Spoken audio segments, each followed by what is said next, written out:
G'day again. This is just a video on a few different special cases for sketching. So what we're going to do for sketching, I'll just write up here for sketching graphs. Okay, and I'll just write them down as we go. Firstly, when we've got, I should just go straight into an example. I'll just go straight into an example. When we've got y equals 2, how would you sketch the graph for that? And so y is just equal to a number. Remember how we had, usually we've got y equals mx plus c, we've got some x in there, that sort of thing. In this case we've just got y is equal to a number. So this is a bit different. Let's just try and sketch this and have a think about what it looks like. Y is equal to 2. Right, let's plot the point. What happens when x is equal to 1? When x is equal to 1, y is equal to 2. Okay, this is what this is telling us. How about when x is equal to 5? When x is equal to 5, y is equal to 2. So it actually doesn't matter what x is equal to, y is always equal to 2. What about when x is equal to negative 10? When x is equal to negative 10, y is still equal to negative 2. So I don't care where that is. Oh, it's definitely not there though. That point there though. And so what this means is it doesn't matter, for every x value, y is always equal to 2. And so this graph is actually the straight line like this. Oops, goes down. It's a dead straight line. This is the line y equals 2. And so when you get an equation where y is equal to a, some number a, it just crosses at a and keeps going. It's just a dead flat line. So y equals a gives you a horizontal line. And every y value is equal to a. In this case it was always equal to 2. Y was always equal to 2. And so that's what it looks like. And if you want to think about this in a different way, if you've got y equals mx plus c, if you want to write this equation as y equals mx plus c, that's really y equals 0x plus c, isn't it? Y equals 0x plus c, because that bit would just disappear. And that's telling you that it's got a gradient of 0. And you can see here this line has a gradient of 0. It doesn't go up or down, it goes just flat. It's got a gradient of 0. And it crosses the y-intercept at c. In other words, this one crossed it at 2. It crosses at 2 right there. And so that's what you do when you're asked to sketch it. Well, so what would the graph of y, if you had to go y equals negative 5 look like? What does that one look like? Well, that will cross at negative 5. 1, 2, 3, 4. It'll cross there, and it'll be a flat line. I wish I could draw straight lines, but that would be the equation y equals negative 5, where it crosses at negative 5. Okay, so that's our first special case. Let's have a look at another one.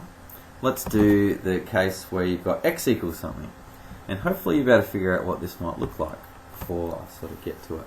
Okay, so special case number 2 is something like this: x equals negative 4. Let's have a think about what does this look like.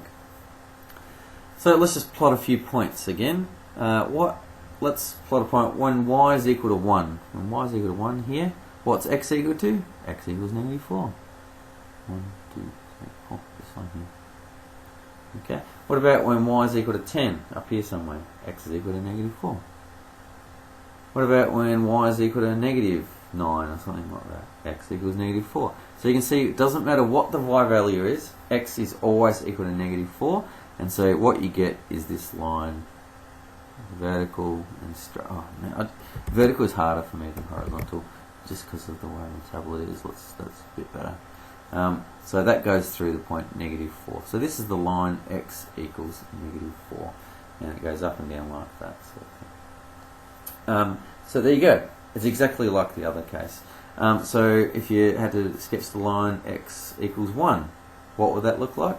That'll be a vertical line through the point 1. Like that. And there we go. So that's the special case number 2. So if you get x equals... No, let's just clean it up a bit. It's a bit messy, sorry.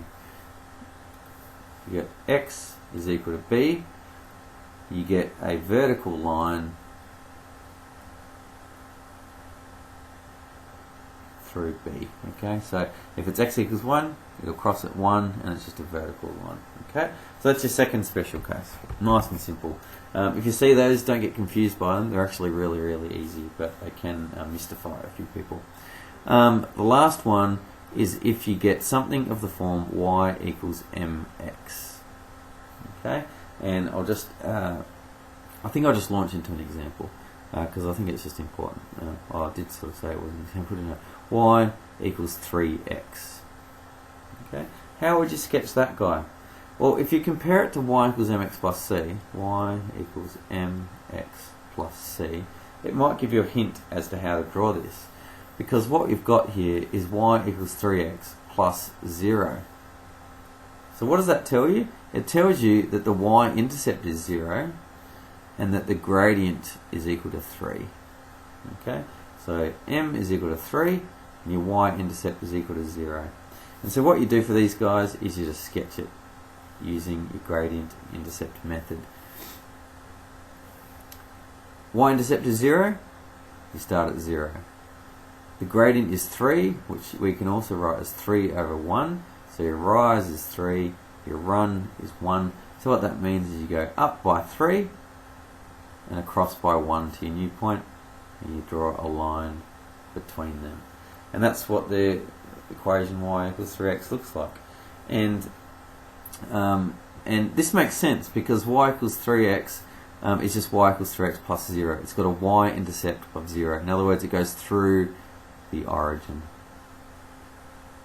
Through the origin. And everything that looks like y equals mx will always go through the origin because it's always got a plus 0 there.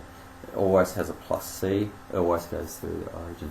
So that's how to sketch those. And that's it. Just a couple of special cases to know what you do when you come across those. Cool.